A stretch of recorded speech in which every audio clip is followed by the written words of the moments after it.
Hello, welcome to Cardboard and Plastic. Today is going to be a quick video of some of the cards I got in the mail and also where my collecting is headed in 2025. So, right off the bat here, this is a Global Icons 2014-15 Spectra. This is an insert set, case hit. These things are very short printed. So I'm working on, I think I'm up to 15 in that set out of 100. So it's like a slow thing when I see those for $10 to $12 for the commons. There's just going to be like some cards like the Yao Ming. If I want to get that card, I'm going to have to spend hundreds of dollars for it. And really not interested in doing that. So a slow project. And one of my favorite team for baseball is the New York Yankees. And this offseason, we signed Paul Goldschmidt for first base. And I really wanted one of his cards. And I settled for the 2011 Topps update. But I didn't want the base card, right? So I think more when I get into modern, ultra modern, I'm really looking at cards, even the parallels, right? I know people don't consider them rookies, but it's the same card, but just less printed. So this is one card I got. So, well, I'll give a little story behind this in a little bit. So on ComC, I do have the Platinum. This is the Cognac. The Cognacs, they look great in hand. The pictures make them look a little bit worse than the Platinums. The Platinums are desirable, much more so than the Cognacs, even though the Cognacs have a smaller print run. So this card was going up for auction, and I put a max bid of $65 for the card. And then there was somebody else that was selling another one for like $100. Then they dropped the price down to $85, then $75. And then I put an offer of $65 in, and well, you can guess what happened. Yes, I got both of them. So one of them was like a offer of $65, and then I ended up winning the auction for this for $65. So I have twins right here. And by the way, these are both ungraded cards that I got, and they are like right out of the pack. I mean, there's no issues whatsoever. I actually might grade the nicer one and put the other one into one of these Zion Mag Pros, which I did buy a lot of these Zion Mag Pros. So for the Paul Goldschmidt, I'm kind of working on, like, I got the Platinum Cognac. I want to get the Topps Gold out of 2011. Maybe the Walmart Blue if I ever see that come up for auction. Also the Target Red. Those can get a little bit pricey. They do have like an out of 60. Two of them, I think like one is like a Canary Diamond or something like that. And then the other one is like an out of 60 black version. So I'll see if I can get those, but usually the prices those get too high. So I am a Hall of Fame collector, so I think Paul Goldschmidt has a really good chance. And this brings me into kind of a discussion what I'm targeting in 2025. So I actually been buying some more modern cards of some players that I think are going to make the Hall of Fame. And I will basically kind of do that this month. So January, I have a couple of other cards that are more modern that I want to buy.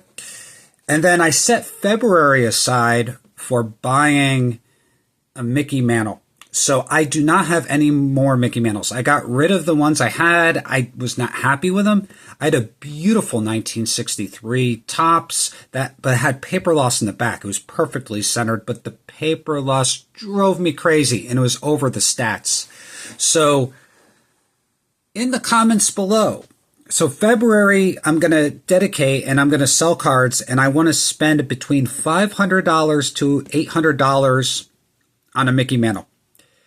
So in the comments below, what do you think is the best looking Mickey Mantle that you can get between $500 and $800. And I'm kind of looking in the 4 to 5 range for a grade, right? So I just like that grade.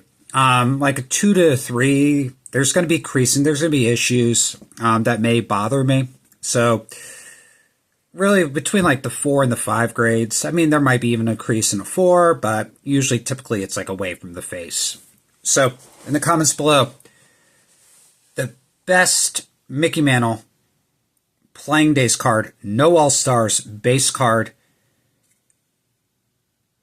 between $500 and $800. Let me know.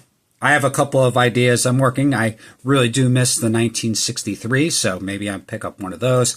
Maybe a 1960, a little bit more popular. But that's what I'm looking for in February. So really, I'm just kind of targeting bigger cards, and I will buy smaller cards, continue to look for things like that if I get good deals on them. And really, I'm just flipping my way to bigger cards this year.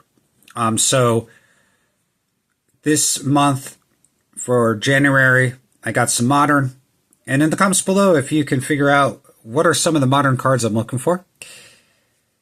For the month of February, I'm looking for Mickey Mantle. And then for March, I want to get myself into either a T206 or T205 Hall of Famer. So I'd have a bunch of T206s, but I don't have any Hall of Famers. So I think that's going to be my next step. And each month, I'm just going to focus on something specifically and just try to sell as many cards as possible. And I'm really going to kind of stay away from the cheaper, like $5 to $10 cards. I'm just being overrun with cards. I mean, I can kind of show you, just like I have like probably 40 of these like boxes just filled of top loader cards that I just don't have much interest in. And in the comments below too, let me know. How are you changing your collecting for 2025? I do have a couple of PSA orders that are sitting there. I actually sent a SGC order out, so we'll see what happens with those orders, and I'll give a reveal and kind of tell you why I graded the cards I did. But there's a lot of like cards that I'm just not going to grade, just keep for my PC. So whatever one is not as nice, and they're both really nice, I'm going to keep, and then I'm going to grade the other one, sell the other one, and try to keep on getting more and more higher quality cards, in my opinion. And eventually, right, if I see like one of the blacks out of 60 pop up for that card, I could actually get rid of the cognac, the platinum, and just try to isolate into one bigger card. So as always, have a great day and keep on collecting.